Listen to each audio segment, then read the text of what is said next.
"Do you know what this is?" She looked at the scrap of paper in his hands. She did not answer. "It's the receipt for your lunch. 140 rupees. You spent your last money on a stranger who smelled like a drainage ditch. What exactly were you hoping to get in return?" She still did not answer. "Nothing." He folded the receipt. "That's what I thought." The man who spoke those words owned 11 hotels across 3 countries and a controlling interest in a logistics company that processed 43 billion rupees in cargo annually. He was sitting on the pavement outside a street market in Lahore wearing a torn shalwar kameez, a bruise-colored smear of dust along his left sleeve, and a beard he had grown specifically for this afternoon. So why did she hand him the food anyway? And why, 3 weeks later, did the same man walk through the front door of her family's failing shop with a document her brother would spend the next hour trying to understand? If this is the kind of story that makes you feel something, you are in the right place. Hit subscribe so you don't miss what happens next. Let me go back because none of this makes sense without it. Her name was Myra Salim, and she was 26 years old, and she had been managing her late father's fabric shop on Circular Road for 19 months with a margin so thin it could be cut by the wrong week of rain. The shop was called Salim Brothers, a name that had outlived one Salim and was in danger of outliving another. Her brother Asim was technically a co-owner, but Asim was 22 and doing his accounting degree at night school and could only manage the books on Sundays, so the real weight of the business sat in the groove between Myra's neck and right shoulder, where she carried the ledger bag every morning at 7:45. She was not beautiful in the way that Lahore's drawing rooms considered beautiful. She was thin-faced and deliberate, with the kind of eyes that focused on what was actually in front of her rather than scanning past it towards something better. She wore the same 4 kameez in rotation and never apologized for it. She had her father's habit of doing arithmetic with her lips slightly moving, which Asim teased her about and which she had tried to stop doing and could not. Her father, Nasir Salim, had died of a cardiac arrest 17 months before the events of this story, 3 weeks after the textile levy restructuring that had compressed the shop's import margins by almost 14%. He had not known that compression would prove fatal to his business plans. He had been told by a man at his bank that the market would self-correct within a quarter. It had not self-corrected, it had compressed further, and Myra had inherited a shop, a debt of 840,000 rupees to a supplier in Faisalabad, and a brother who was too young and too optimistic and too kind to be of any immediate financial use. The physical object she kept from her father was small and unremarkable. A folded paper measuring tape, the kind tailors use, printed with the logo of a cotton mill that had closed in 2009. Her father had used it to measure every bolt of fabric he ever purchased, not because he distrusted suppliers, but because he said the only number you could trust was the one you measured yourself.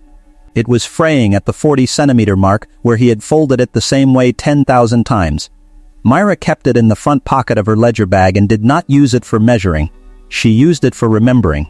The morning she met the man on the pavement outside the street market, she had gone to buy thread.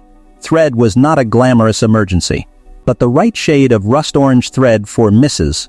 Chaudhry's order was the difference between collecting 3,000 rupees that week or not collecting it, and 3,000 rupees was the difference between making the Faisalabad payment installment or receiving another phone call from the supplier's son, who had no patience and his father's voice and his mother's talent for creative humiliation. She had 140 rupees in her purse above what the thread would cost. This was not a cushion. This was an error margin of 0, meaning she would walk home rather than take a rickshaw. The man was sitting against the wall of a closed hardware stall, between a bucket of onions and a stack of old newspapers someone had tied with blue twine. He was folded over himself the way very hungry people fold, with the arms across the stomach, not in comfort but in the specific geometry of managing pain.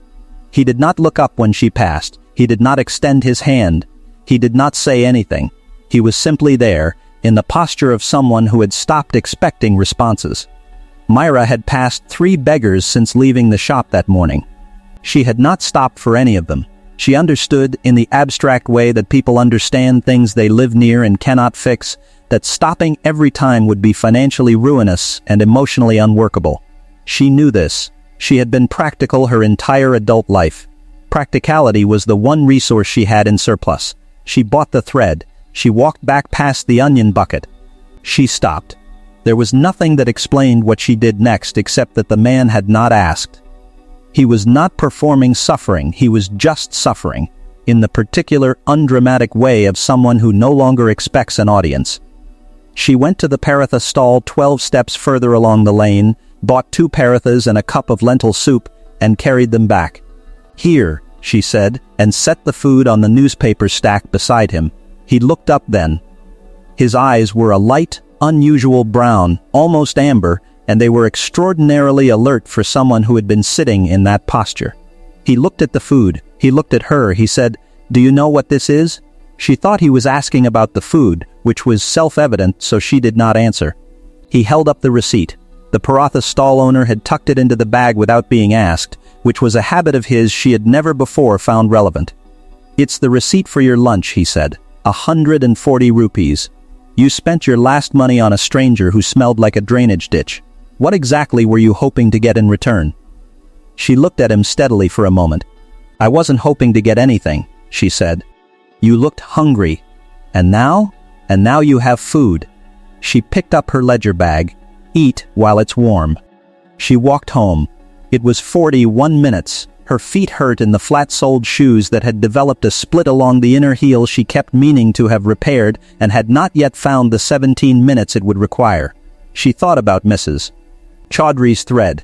She thought about the installment payment. She did not think about the man outside the hardware stall, or not very much. His name was Daniel Reza, and he was 41 years old, and he had been doing this particular exercise, sitting in a market, wearing deliberately ruined clothes, observing how people behaved when no one was watching them perform decency. For the 3rd time in 11 years. The first time, he had been 29 and trying to understand why his business partner of 6 years had systematically stripped his early company's working capital over an 18-month period. He had wanted to understand the mechanics of how people decided who was worth treating well. That experiment had given him clarity and a legal settlement and a conviction, in his deepest and most private self, that the people who treated invisible people well were vanishingly rare and worth more than anyone who had ever impressed him in a conference room. He had built Reza Logistics from a 4-truck operation in an industrial estate in Multan into what it was now, which was the kind of company whose annual freight contract renewals were reported in the business section of 3 national newspapers. He had 11 hotels in his portfolio, the largest of which occupied a full city block in Karachi and had a rooftop restaurant with a 4-month reservation waiting list. He had done all of this with the specific organizational discipline of someone who had once lost everything through misplaced trust and had subsequently built systems to prevent misplaced trust from being possible. He was not a cruel man, he was a precise man, and precision can be mistaken for coldness by people who value warmth over accuracy. He had not expected her to walk away without waiting to see what her goodness would produce. He had not expected the 41-minute walk. He had a driver parked around the corner in a white Land Cruiser who had, at Daniel's instruction, followed Myra at a discreet distance to ensure she reached home safely, and the driver had reported she walked the whole way.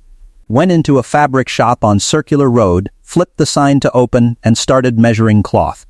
Daniel sat with that information for 4 days. It was Daniel's younger sister Nadia who had suggested this exercise to him 12 years earlier, not as a business methodology but as a spiritual practice.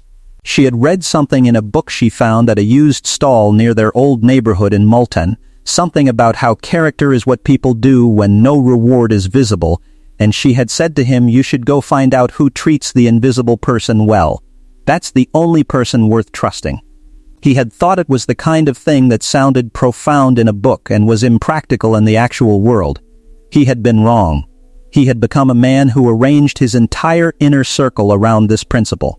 His inner circle now consisted of his sister Nadia, his chief legal counsel Farida Hussain, a woman who had been practicing corporate law for 22 years and who had a particular talent for reading documents as if she were reading X-rays, seeing the structural deformities that a surface reading would miss, and his logistics director Omar Siddiqui, who had been with Daniel since the 4-truck stage and who once, in Daniel's presence, had given his own lunch to a factory floor worker who had arrived without food and had done it without breaking the sentence he was midway through.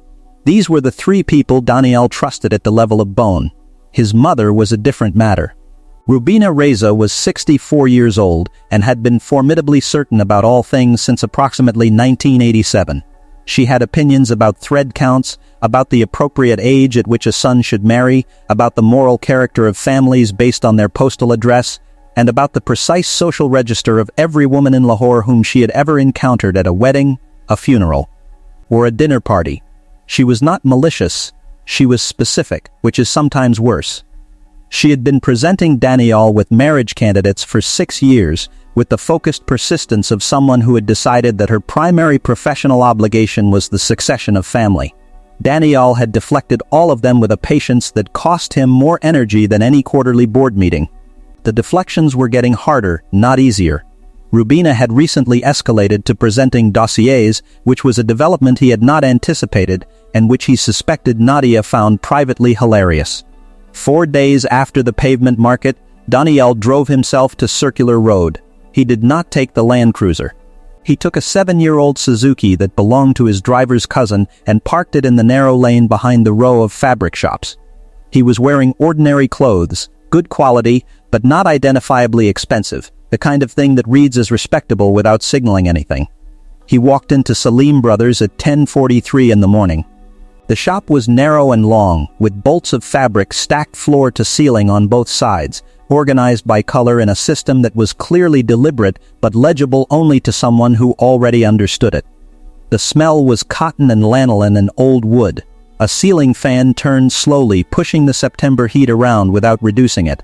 There was a glass case near the register that contained zari trim and buttons and several items Daniel could not identify but which were clearly arranged by the same mind that had organized the fabric. Myra was at the back of the shop, measuring cloth against a wooden yardstick mounted on the wall, her lips moving faintly. She looked up when the door opened.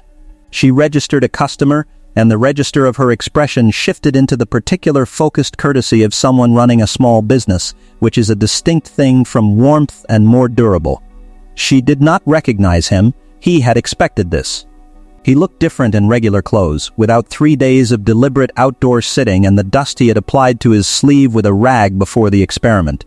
He asked about a bolt of ivory qadar near the front of the shop. She came forward and answered his question with specificity, thread count, origin, washing instructions, how it would handle embroidery, what it would do in humid weather. She did not oversell it. She mentioned, without being asked, that a bolt 2 shelves above had a slightly tighter weave that would hold its shape better over time if the intended garment would be worn regularly. He bought the tighter weave bolt. He paid the quoted price without negotiating. Before he left, he said, "You were outside the hardware stall market on Tuesday." Her expression held. "Yes, you bought me food." A pause. She looked at him without the performance of surprise which he noticed. "You cleaned up well," she said. "I was testing something." "And?"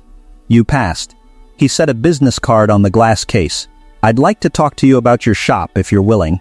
"Not today. Whenever you have time." He walked out. She did not pick up the card for 11 minutes. She finished measuring the cloth for Mrs. Chaudhry's order, wrote the figure in her ledger, tucked her father's paper measuring tape back into the pocket, and then picked up the card and read it. The name on it was Daniel Reza. Below the name was a company name she recognized from the business section of a newspaper she had read in a waiting room 8 months ago. Below the company name was a mobile number. She put the card in the ledger bag and stood at the front of the shop looking at the lane outside for approximately 30 seconds. Then she opened the door and called the next customer. 3 weeks passed in the ordinary way of weeks that contain nothing extraordinary but are not without weight. Myra made the Faisalabad payment installment. She lost one supplier and gained a smaller one who gave her a better rate on raw cotton. She had a conversation with Asim about the shop's future that lasted 2 hours and produced no resolution but cleared some of the pressure that had been building in the space between them since their father died. She thought about the business card 4 times. She did not call. On the 19th day, Daniel came back. This time he brought Farida Hussain, who was a tall, measured woman in her 50s with reading glasses pushed up on her head, and a leather briefcase that looked like it had been to 30 years of meetings and had outlasted all of them. They came at 11 in the morning before the midday heat made the narrow shop feel like the inside of a kiln. Daniel sat on the wooden stool near the register that was not technically a customer chair but which customers used anyway. Farida opened the briefcase on the glass case with the Zarian buttons and produced a document. "I want to buy your debt," Daniel said. Myra was standing. She did not sit. "Explain that." "The Faisalabad supplier. 840,000 minus the installment you made 11 days ago, so currently 792,000. I'll purchase the note. The debt transfers to me. Your repayment terms restructured to 0 interest, 18 months, beginning 60 days from now." Myra looked at Farida, not at Daniel. Farida looked back with the particular stillness of a lawyer who has learned that her job in this specific moment is to be furniture. "Why?" Myra said. "Because you are running this shop on margins that don't allow for recovery time," Daniel said. "The interest alone on that note is compressing your ability to restock. If you lose 2 more quarters like the last one, you close. And closing this shop is unnecessary." "Unnecessary for whom?" "For the shop, for the lane, for whatever this was supposed to become." He paused. "And for the record, I'm not doing this as charity, I'm doing it as an investment, which means I'll expect to see your books, and I'll expect honesty, and I'll expect you to tell me if something is going wrong before it goes wrong instead of after." She was quiet for a long moment. "And if I say no? Then you say no, and I leave, and we don't have this conversation again." She said yes. What came after that was not simple, and not fast, because nothing real is either of those things. What came after was Daniel appearing at the shop twice a week, first in a business capacity, looking at the ledgers with Farida present and asking questions with the specific cadence of someone who already understood the answers but wanted to hear how she narrated them, and then in a different capacity that was harder to name, arriving at the end of trading hours and sitting on the stool with a cup of tea that Asim made with the particular hospitality of a young man who recognized that something significant was developing in his shop and had decided to be useful rather than complicated about it. Myra's mother, Shahina Salim, was a small, watchful woman who had buried her husband 19 months ago and who spent the subsequent months in a kind of suspended state, managing her grief with the same practical methodology that she had applied to everything else in her life, by moving forward and not naming the thing that made movement difficult. She liked Daniel with an instinctive and unanalyzed preference. She liked that he did not perform his wealth. She liked that he listened when Myra spoke, not with the half-attention of a man waiting for his turn, but with the kind of focus that suggested he was filing information. Rubina Reza found out about Myra at a dinner party. This was not because Daniel told her. He had not told her yet, because there was a sequence to these things, and the sequence required that his own understanding of what this was had to solidify before he subjected it to his mother's formidable certainty. He had learned, in 6 years of deflecting marriage candidates, that introducing a person to Rubina before the relationship had structural foundation was the equivalent of placing an unset bone under pressure. The result was unpredictable and generally unfavorable. The dinner party was hosted by the Khalid family in Model Town, and one of the Khalid daughters had recently purchased fabric from Salim Brothers and had mentioned the shop's name in connection with a complimentary story about honest pricing, and someone at the table had mentioned that Daniel Reza had been seen visiting that shop twice in 1 week, and Rubina had been sitting 3 seats away and her hearing was exceptional. She arrived at the shop at 9:45 the following Monday morning, 20 minutes before Myra opened. Myra was unlocking the front door when the car arrived. It was a large, dark car with a driver, and Rubina emerged from it in the way that women of her specific generation and conviction emerge from cars, completely, without hesitation, with the posture of someone who has never doubted that wherever she arrives, she belongs. She looked at the shop. She looked at Myra. "You're the girl from Circular Road," she said. Myra held the door key in her hand. "Yes, Daniel has been coming here." "Yes," Rubina looked at the shop front again. The sign. The window display with the folded samples. The small and clear and utterly ordinary competence of the thing. Something moved in her expression that was not warmth and not coldness, but something more specific and less easy to name. "You have a debt," Rubina said. It was not a question. She had information. "I had a debt," Myra said. "The terms have been restructured." Rubina looked at her for another moment. "Come for tea on Thursday," she said. "My house. 4 o'clock." She got back into the car, the driver closed the door, the car pulled out of the lane. Myra stood at the door of the shop for 30 seconds, doing the arithmetic with her lips barely moving. Then she opened the shop and started her day. The Thursday tea was not a disaster. It was something more sophisticated than a disaster, which was a very organized assessment. Rubina served 3 types of biscuit, and a specific brand of Kashmiri tea that she kept in a separate caddy from the regular tea. And she asked Myra questions about the shop's revenue and her father's professional history and her mother's family background and her educational qualifications, and she listened to the answers with the attention of someone grading a submission. She did not ask about Daniel. She asked about everything adjacent to Daniel, which was a more thorough method. After 90 minutes, she said, "The shop is salvageable, but the location works against you. Circular Road has been losing foot traffic to the mall corridors since 2019. "I know," Myra said. "Do you have a plan for that?" "Several. I'm working through which one makes structural sense." Rubina set down her cup. "Which one are you leaning toward?" "Wholesale supply to 3 specific boutiques in Gulberg. Remove the retail dependency. Reduce square footage, reduce overhead, increase margin per unit." Rubina looked at her for a moment with an expression that was difficult to read and that Myra would later describe to her mother as not disapproving exactly.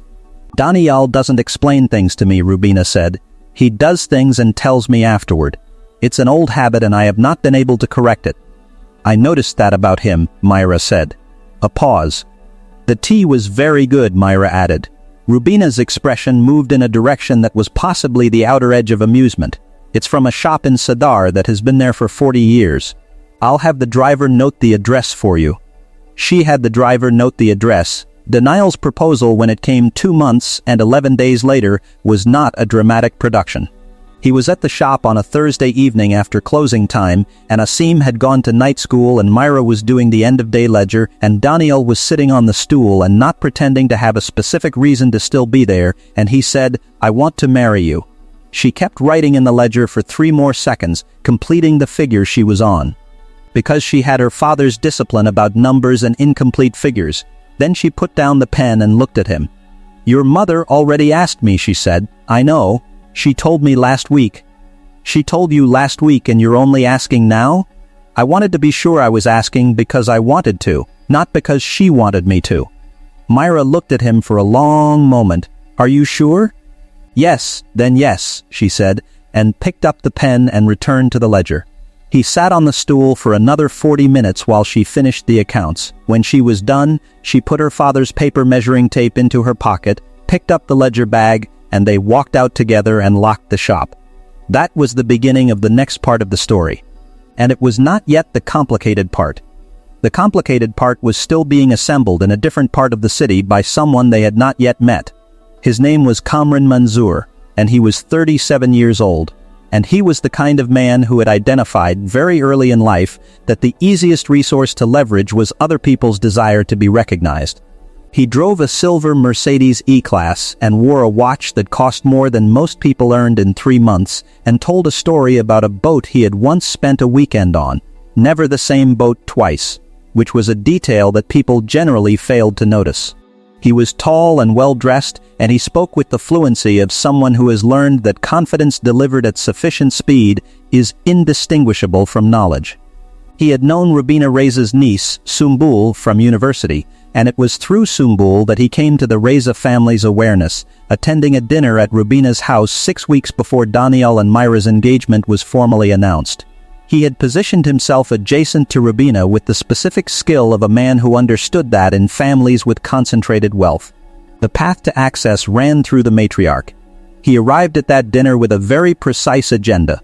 He left it understanding something that he had not expected, that Daniel's new wife was not a family connection or a business alliance, but a fabric shop owner from Circular Road with a dead father and a debt that had already been purchased and restructured. This information interested him enormously. It meant something about Daniel's judgment or possibly his sentiment, and either was potentially exploitable. Kamran was in the business of logistics consulting, which was a broad enough description to cover the actual business he was in, which was identifying companies at the moment of a significant contract renewal and inserting himself between the company and the renewal as a facilitating broker, collecting a fee from both sides without disclosing to either side that he was collecting from both. This was not technically illegal in every jurisdiction where he had practiced it, and the jurisdictions where it was illegal were ones where the documentation trail was generally too diffuse to follow. Reza Logistics had a major government freight contract coming up for renewal in 14 months. It was worth 830 million rupees annually. The renewal would involve a procurement committee, and Kamran had, through 2 years of careful positioning, a relationship with one member of that committee. Not a friendship, a leverage relationship, which was the kind that functioned more reliably. His strategy was not complex. He wanted an introduction to Daniel through the family, not through the business. Because a family introduction had social weight that a business introduction lacked, and social weight was harder to interrogate. He would use Rubina's niece as the bridge. He would use Rubina's approval of him as the endorsement. He would use Myra's visible outsider status. She was new to this world, she was learning its codes, she was socially exposed, as the soft point through which to insert himself. He called Sumbul that night and said he had been thinking about the family and hoping to be more useful to them, and that he had some ideas about Reza Logistics' upcoming contract cycle that might be worth sharing, and that he would welcome an opportunity to meet Daniel properly. Sumbul, who was fond of Kamran in the way of someone who had known him a long time and had decided at some point that his considerable charm outweighed the occasional sense that he was oriented in directions she could not quite see, said she would arrange it. He attended Daniel and Myra's engagement dinner with a gift, a card, and the specific face of a man with goodwill he had not yet asked anything for. Myra noticed him the way she noticed most things, practically and without performing the noticing. She watched him work the room, the watch catching the light at regular intervals as if on schedule, and she thought about the receipt for a paratha lunch and the man with amber eyes who had looked up from the newspaper stack and asked what she was hoping to get in return. She put the thought aside and went to greet her mother-in-law. The wedding was 6 weeks later, a 2-day event at a family property in the outskirts of Lahore. Myra wore her mother's jewelry, which was not spectacular by the standards of the room, but which was real and old and specifically hers. Daniel wore a sherwani the color of dark charcoal and looked, for the first time in Myra's observation of him, slightly undone, not by doubt, but by feeling, which was a thing he usually kept at an administrative distance. The morning of the first day, before the guests arrived, he found her at the side of the garden standing alone, holding her father's paper measuring tape. "You carry that everywhere," he said. "He said the only number you can trust is the one you measure yourself," she said. He was quiet for a moment. "My father used to say something like that about people, that you only know them by watching, not by asking." "He was right," she said. He was. She folded the measuring tape back into her pocket. He stood beside her for another moment looking at the garden, and then the event coordinator appeared and time resumed its usual shape. Kamran Manzoor was at the wedding on both days. He was charming. He was present in the right conversations. He told Rubina she looked radiant, which she did not believe but appreciated. He told Myra he was honored to be there, which she received with the flat courtesy of someone who files information without reacting to it. He managed on the second day to spend 45 minutes alone with Daniel near the edge of the garden, which was where the noise from the main tent was diffuse enough for a real conversation. He spoke about the logistics industry in general terms, then in specific terms, then in terms specific enough to reveal that he had detailed knowledge of the government contract cycle. He did not propose anything. He mentioned 3 things and let Daniel do the connecting. Daniel listened. He did not commit to anything. He thanked Kamran for his perspective. He introduced him to Omar Siddiqui and excused himself to rejoin his wife. He did not mention the conversation to Myra that day. He mentioned it to Farida Hussein on the following Monday and asked her to do a preliminary background check on Kamran Manzoor's professional history, and he did this with the quiet, unsurprised efficiency of a man who has been doing this for a long time and finds it no more dramatic than any other protective measure. Farida said she would have something for him by Thursday. What she found by Thursday would not become urgent for another 3 months. In those 3 months, Myra moved into the Reza family property in Defense Housing Authority. learned the specific geography of a life she had not previously occupied, continued managing Salim Brothers with the same early morning discipline, and began the process of negotiating the first wholesale supply contract with a boutique in Gulberg. She was also, without knowing it, being observed by Kamran with the focused attention of someone who had identified her as the soft point in a structure and was waiting for the right moment. He began by being helpful. The first help was a connection. Kamran knew someone who knew the procurement manager at one of the Gulberg boutiques Myra was approaching. He mentioned this to Sumbul, who mentioned it to Rubina, who mentioned it to Myra at a family lunch as a piece of useful information. Myra followed the chain, made the introduction, and the boutique conversation moved forward 2 weeks faster than it would have otherwise. She thanked Kamran at the next family occasion. He received the thanks with the specific modesty of someone who wants it noted that they are not making a production of having helped. The second help was a contact in the textile import board, again through a chain of one intermediary. The third was an invitation to a trade fair that Myra had not known about, which produced 2 supplier contacts who quoted better rates than her current source. Each help was real. Each one moved something forward that needed moving. This was what made the helps difficult. They were not obviously self-serving, which meant that Myra's practical instincts, which were finely calibrated for detecting waste and inefficiency, had nothing to flag. She processed each help as data and filed it. And the pattern that the data was forming was not visible from inside the individual transactions. Farida had compiled her preliminary report on Kamran Manzoor by the second Thursday. It was 11 pages and raised 4 specific concerns about his track record, none of which was conclusive individually, and all of which, taken together, formed the outline of a methodology. She presented it to Danial over 2 hours in her office, walking through each concern with the pacing of someone who has learned that the detail has to land before the conclusion is stated, or the conclusion floats free of its foundation. Danial read each page. He asked 3 questions. He sat for a moment with his hands flat on the table. He's already in the family network, he said. He moved fast, Farida said. He moved before the wedding. A pause. He knew about the contract cycle at the wedding. He mentioned 3 specific figures that are not public. Farida nodded. Which means someone in the procurement committee has been briefing him. Which member? I have a working hypothesis. I'd like another week to document it. Take it. He stood up. Don't tell anyone, not Omar yet. Not Nadia. Myra? He was quiet for a moment. Not yet. He drove home in the 7-year-old Suzuki, which he still used sometimes out of a habit he could not exactly explain. He pulled into the drive and sat for 3 minutes before going inside. Myra was at the kitchen table with her laptop and 3 printed pages from the Gulberg boutique negotiation. She looked up when he came in. She read his face with the focused efficiency she applied to everything and said, "What happened?" "Work," he said. "Which kind of work?" He sat down across from her. He looked at the 3 pages and the laptop and his wife's eyes, which were not performing the question but asking it. "The complicated kind," he said. "I'll tell you when I have more." She held his gaze for 2 seconds. Then she nodded once and returned to the boutique document. He watched her for a moment. She was writing a note in the margin, her lips moving faintly as she calculated something. He did not tell her. Not that night. Farida's second report, delivered 8 days later, was 19 pages and contained documentary evidence of 2 things.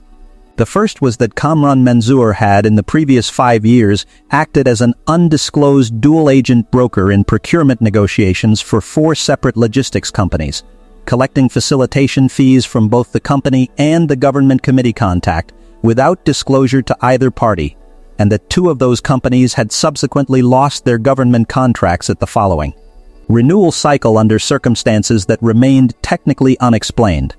The second thing the report contained was the name of the procurement committee member who had been briefing Kamran with internal contract data, a mid-level official whose department had, 12 weeks ago, flagged Reza Logistics for a routine inspection that Farida had processed as administrative and now understood differently. The inspection had been a pretext. Its purpose was to create a compliance question that Kamran could then offer to resolve, positioning himself as an essential intermediary between Reza Logistics and the contract renewal. Danial read all 19 pages that evening. He read them in his study with the door closed, and when he had finished he sat for 4 minutes before calling Farida. "How long do we have before he makes the formal approach?" he said. "He hasn't made it yet because the inspection report hasn't been formally filed. It's sitting in draft. My guess is he's waiting for the right social moment, somewhere he and you are both present, where he can frame it as a favor. He wants a family occasion. Yes, there's a dinner at my mother's house in 11 days. "That would be his window," Farida said. "Then that's where we finish it. A pause. I want everything documented before then. Every fee he collected, every company he ran this through, the committee member's name and the briefing record if you can get it." "I can get it," Farida said. She paused. "Daniel, he's been helpful to Myra, the boutique contact, the trade fair." "I know. She's going to feel used by those helps." "I know." His voice was level. "I'll handle that part myself." He opened the study door. The house was quiet. He walked to the kitchen, where the light was still on and Myra was not there. He went to the sitting room. She was asleep on the sofa with the Goldberg boutique papers spread on the cushion beside her, her hand resting on the top page. Her father's measuring tape visible in her cardigan pocket. He stood in the doorway for a moment. Then he went and found a light blanket and put it over her without waking her and turned off the overhead light and left the reading lamp on low. He told her the following morning, before she opened the shop. He sat at the kitchen table and told her all of it, the preliminary report. The second report, the 4 companies, the dual agent methodology, the inspection report sitting in draft, the dinner at his mother's house. He told her about the boutique contact and the trade fair invitation, what they were actually for, what Cameron had needed her to become inside the family network. He told her with the flat specificity of a man who believes that the complete truth, delivered clearly, is less damaging than the careful version. She sat across from him and listened. She did not interrupt. She did not move. When he had finished, she was quiet for 30 seconds. Then she opened the ledger bag and took out the paper measuring tape and set it on the table between them. "The boutique deal," she said. "Is it real? Is the contact he introduced me to legitimate?" Farida checked. "Yes, the contact is clean. The deal is real." She looked at the measuring tape for a moment. "He used real things," she said. "That's what makes it work. He doesn't make up the help, he uses real help as currency." "Yes." She put the measuring tape back in the bag. "What do you need me to do at the dinner?" "Nothing different from what you normally do," he said. "Be there. Be yourself. Let him approach. Farida and I will handle the rest." She looked at him. "You should have told me earlier." "Yes," he said. "Not because I couldn't manage it. Because I was in it and I didn't know I was in it, and that's the kind of information a person deserves to have." "Yes," he said again. "You're right. I'm sorry." She nodded once. She picked up the ledger bag. "I'm going to open the shop," she said. He watched her go. In the 11 days between that morning and the dinner at Rubina's house, Farida completed the documentation. It was 43 pages of bank records, fee transfer receipts, correspondence fragments, and procurement committee communication logs. The committee member's name was Haider Bashir, and the documentation was sufficient for a formal referral to the National Accountability Bureau. Farida held the referral pending. She and Daniel had agreed on the sequence, dinner first, then referral, because the dinner would produce Kamran's formal approach on record, which would complete the chain of evidence and add the current attempt to the historical pattern.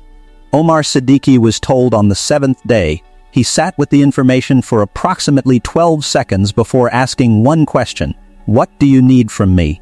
"Nothing yet," Daniel said. "After dinner." "I'll be at dinner," Omar said, which Daniel had not asked and which was not necessary and which was the specific kind of thing Omar did.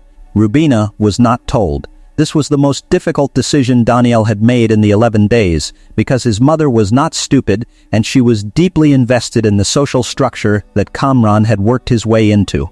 And finding out after would be harder for her than finding out before. But finding out before meant she would have to maintain her normal behavior toward Kamran for 11 days, and Rubina's normal behavior toward people she had decided were fraudulent was not something that could be sustained at a dinner table for 11 days. He told her the morning of the dinner.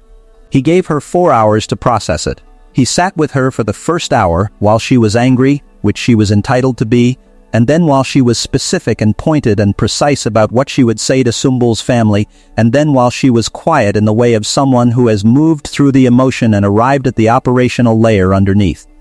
He used my house, she said. He used my dinners to get into this family. Yes, she sat up straighter, which was already very straight. Fine, she said. Tell me where you need me to sit. The dinner table at Rubina's house held 22 people. The room was long and formal, the kind of room that has been arranged for occasions for 30 years and knows its purpose. Myra sat 4 seats from the head of the table across from Sumbul, who was animated and entirely unaware. Kamran was 6 seats down on the same side, and he had engineered his seating, Myra noticed, so that he had clear sightlines to both her and Daniel.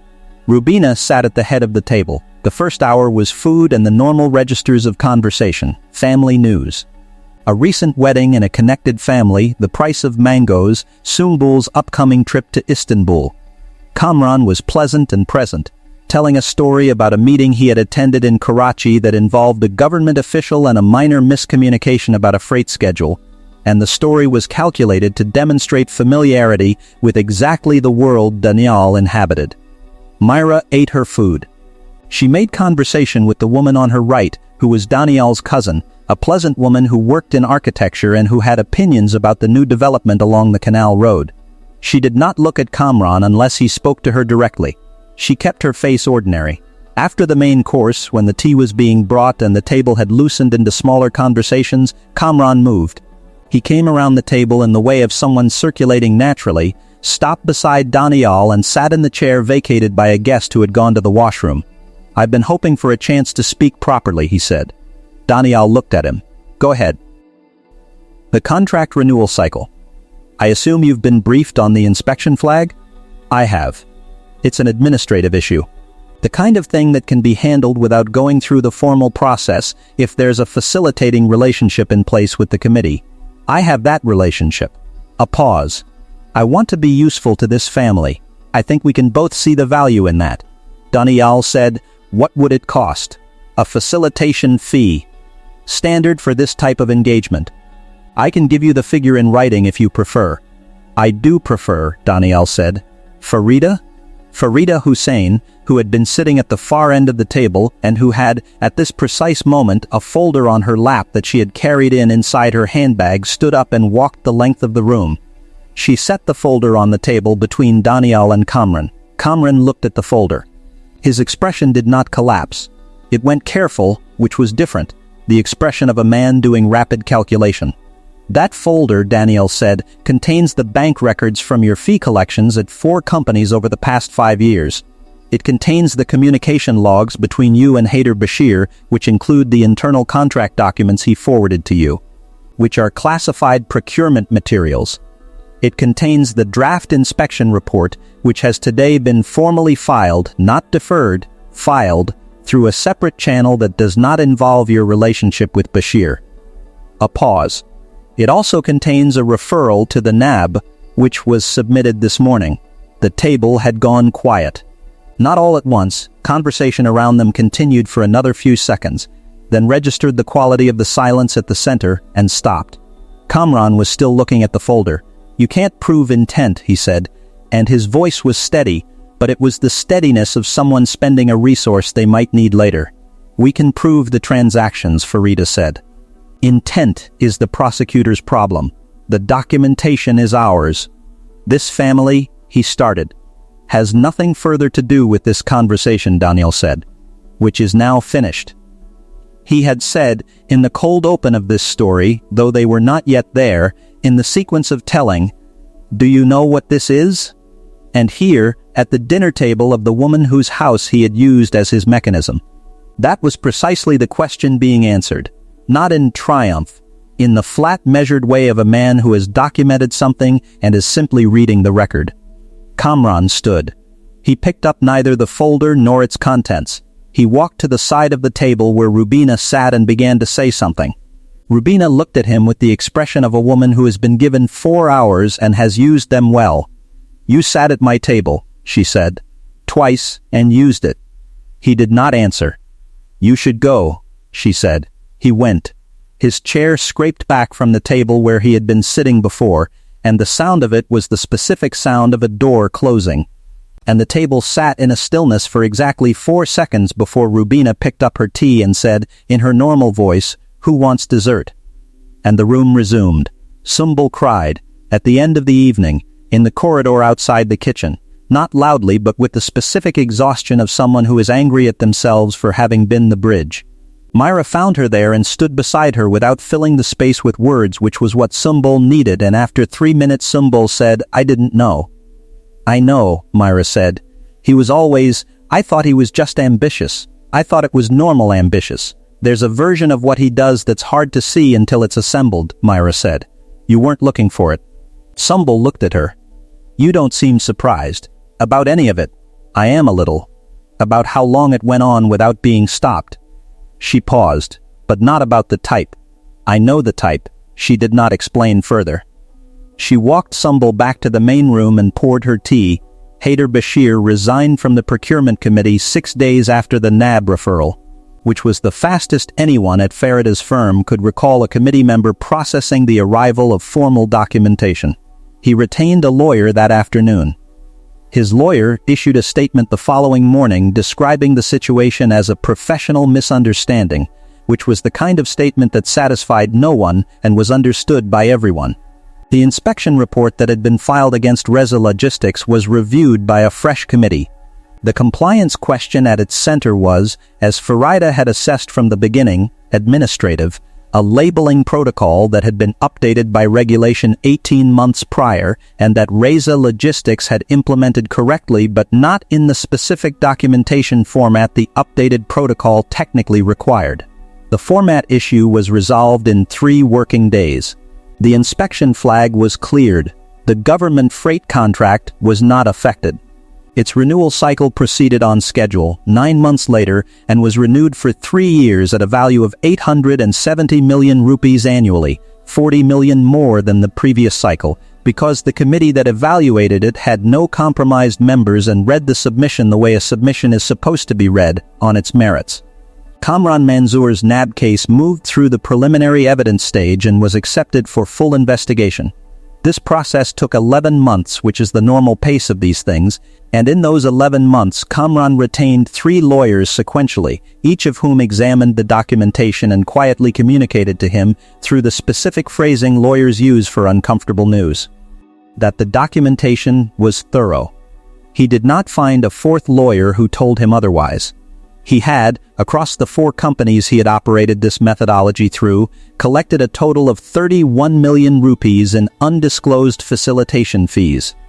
The documentation covered 27 of that 31 million. Farida had explained to Daniel when he asked about the 4 million discrepancy, that the documentation for those transactions had been processed through a payment structure that was genuinely difficult to trace in the time available, and that pursuing it would require a separate extended investigation that would, in her assessment, cost more in legal fees than it would recover. Daniel told her to pursue the 27 million and let the 4 million go. "You're certain?" she asked. "The 27 is enough to establish the pattern," he said. "I'm not trying to destroy him completely, I'm trying to stop him from doing it again." Omar Siddiqui, who had heard this exchange, looked at the wall for a moment. 4 million is a lot to let go. "It is," Daniel said, "but Farida's time is worth more than the difference. And the NAB case will address his ability to operate regardless of the 4 million. That's the actual objective." This was true. It was also true that somewhere underneath the precise calculation there was a simpler thing, that Daniel had decided, many years ago, that he would not spend more of himself than was necessary on people who had tried to use him, because spending more was a way of letting them continue to occupy space they no longer deserved. He had learned this from the partner who had stripped his early company. He had processed that betrayal all the way through litigation, documentation, recovery, and on the other side of it had found that the most expensive thing he had done was the 2 years of fury before he got to the documentation. The fury was natural, and he did not regret it exactly, but it had cost him sleep and margin and 2 relationships he valued.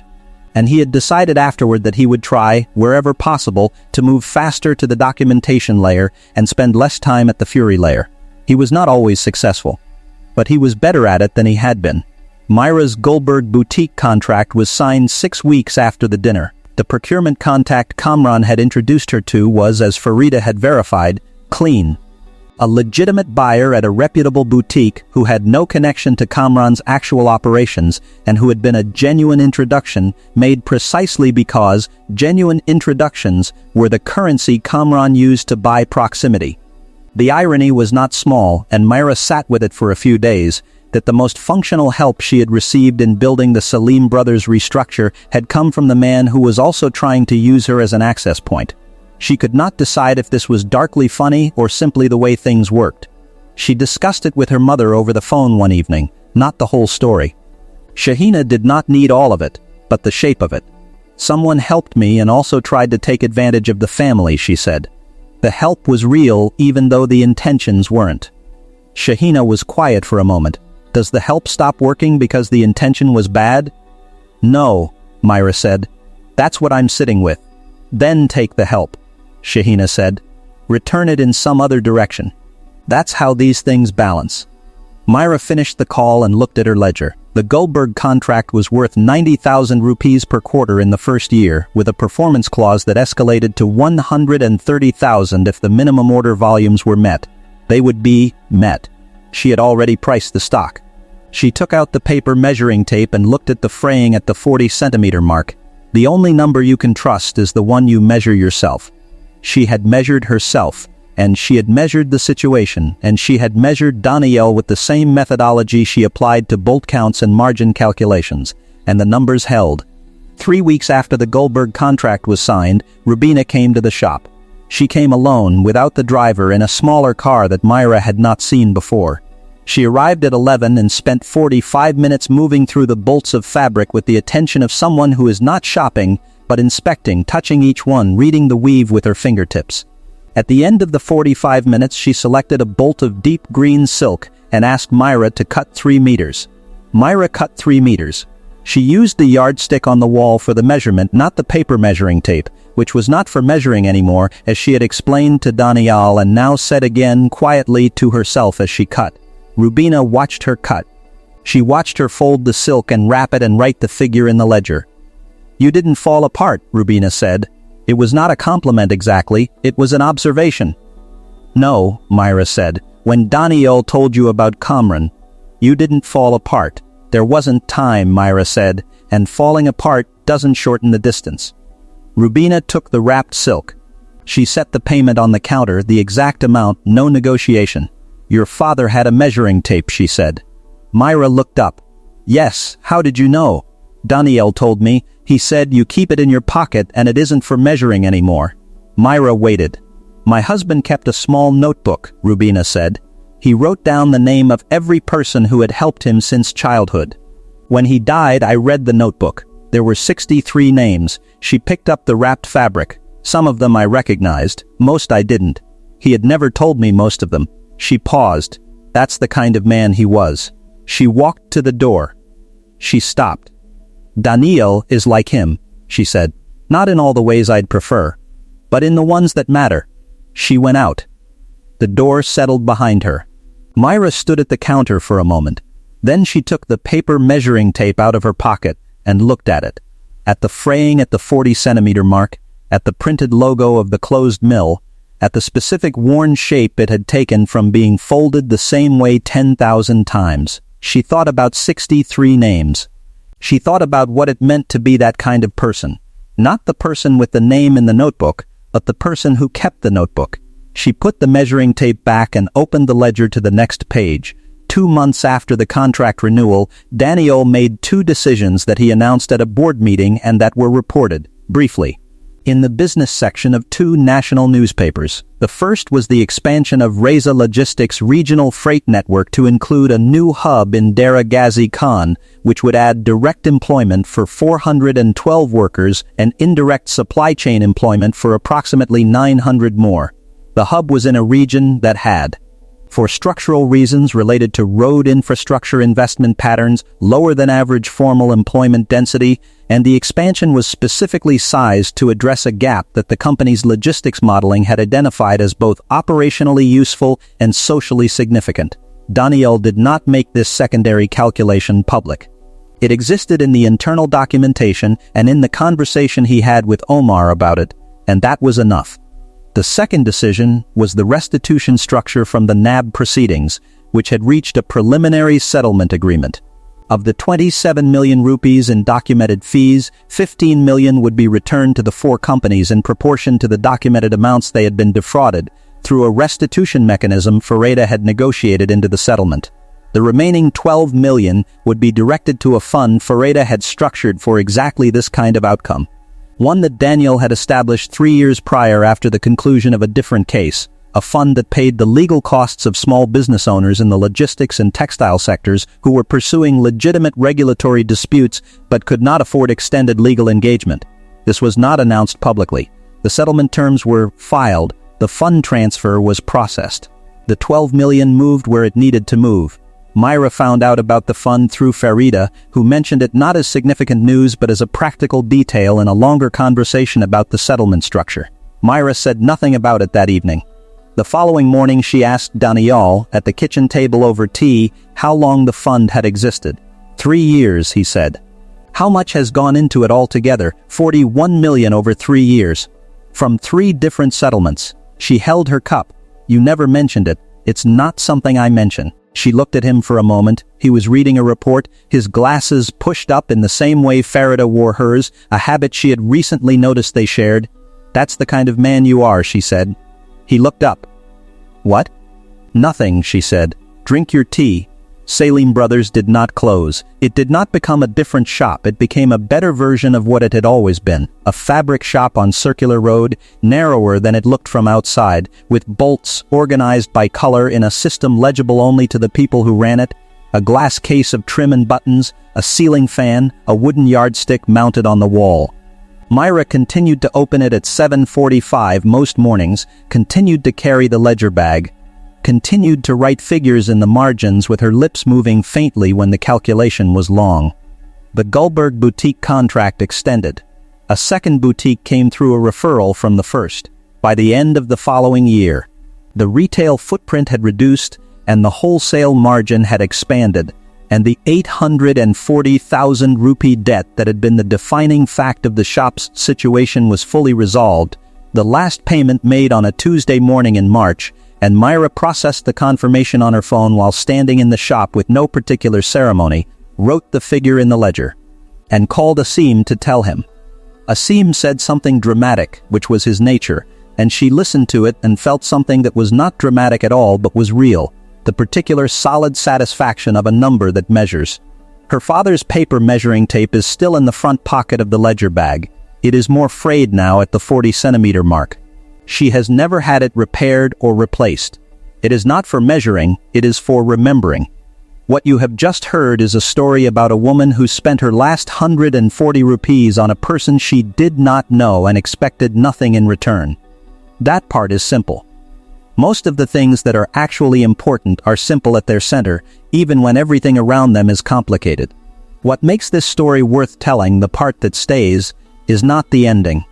People who tell stories like this one often want you to believe that the goodness was rewarded because goodness deserves reward, and that is a comfortable thing to believe, but it is not exactly what happened here.